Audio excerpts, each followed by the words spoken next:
because I think in academic you have more leeway rather than being in private practice. You have more leeway to do your surgery or whatever it is that you do.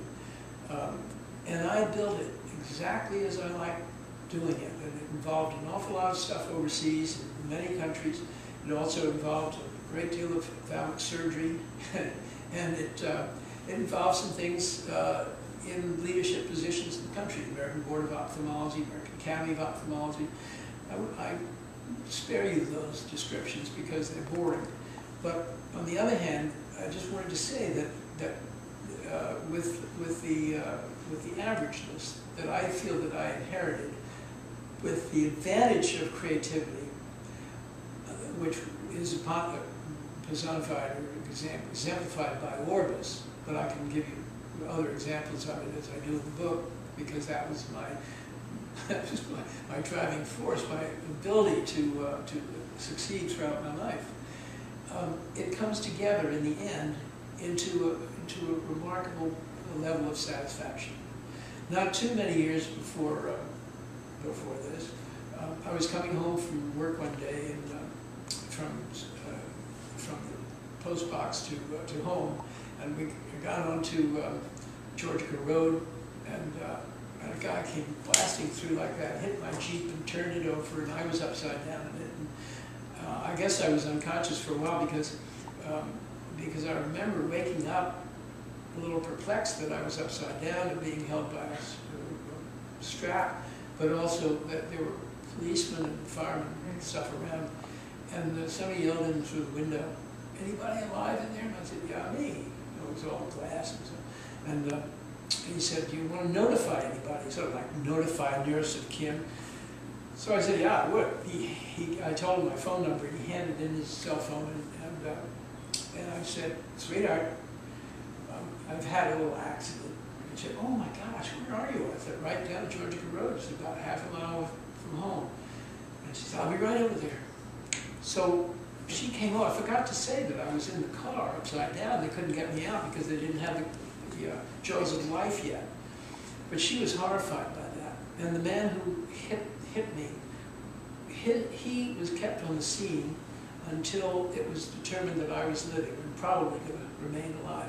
Because the rules are that in an unwitnessed accident, the chief of police told me, unwitnessed accident, nobody is responsible.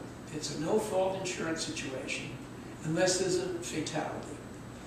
So this guy was so annoyed that he was being kept there because he was on his way to some social event. He was being detained. And that was another variant of arrogance. There were a number of them. Anyway, getting back to what I was going to say. Thanks to Diane, thanks to my family, and thanks to all the advantages that I've had, I don't think anybody could have had a more satisfying, happy life than I've lived up in these first 81 years.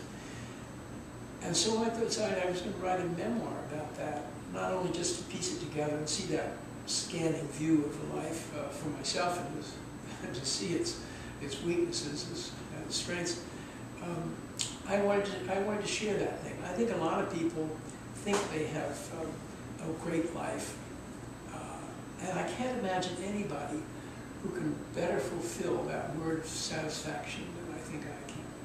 So if you'd like to read it, please do so. I'd love to answer your questions, and I hope that each of you has 563 friends who you will tell, "Hey, get this book by the crazy ophthalmologist that we listen to."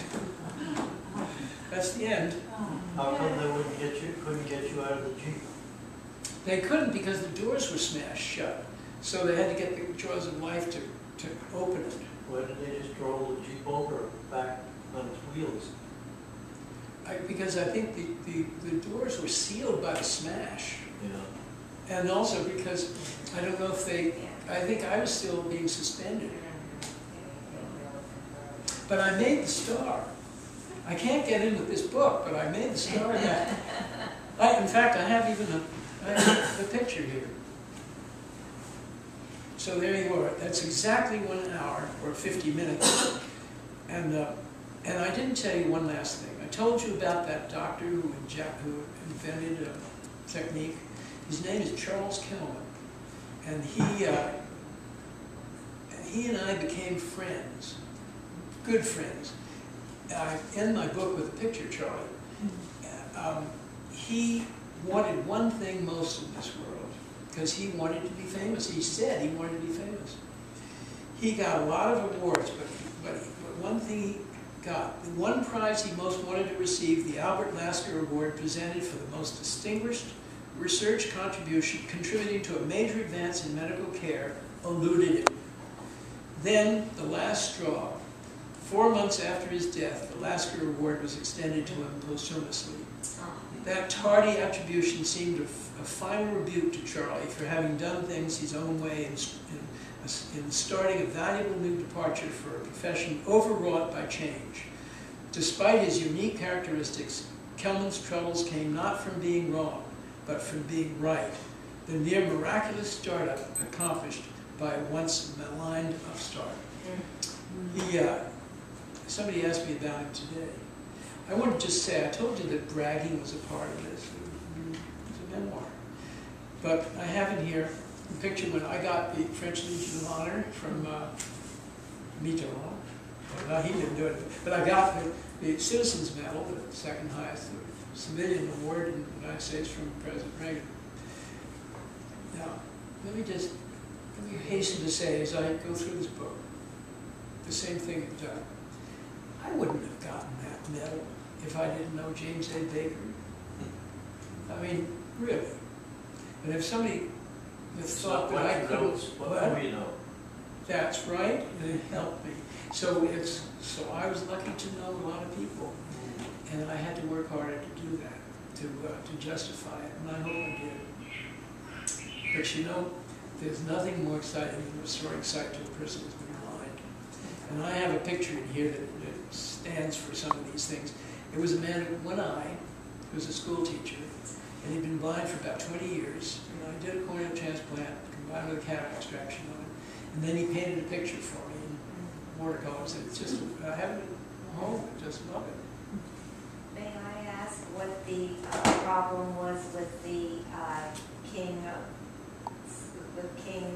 Saudi king's wife that you operated Just on? cataract. Oh, just cataract. Yeah. Oh, wow. Yeah, and she said after the operation, well, now we're going to go over to Nice, to Cannes, you're going to be there for the rest of the summer taking care of me. Oh. I said, I can't do this. I said to her interpreter, I can't do that. I'm running a hospital here. She said, well, King says you go. So I had to get in touch with her doctor, who said, oh, well, don't worry. If she goes well, you'll be all right. So I went there for a week, and then I came back, but it was a wonderful week, during which time the son of the king, Prince Mohammed, the chief guy, whom I don't think I ever met, gave me a gold watch, a wonderful gold watch with a crown on it in the middle, and it was had 48 diamonds around the outside. I mean, that's Saudi gaudy, if there ever was one. So I turned that in. I tried to turn it in France. I couldn't do that, but I turned it in Saudi Arabia. And with that money, Diane and I, didn't we do a tour of the world? After we were married. And bought another watch, too. And bought another watch, yes. And you have part of it, right? It's probably a wind-up watch, too. It is a cell phone. It's a cell phone. Automatic. Yeah, hers is, yeah. But I wish it were one that had a battery in it, because it's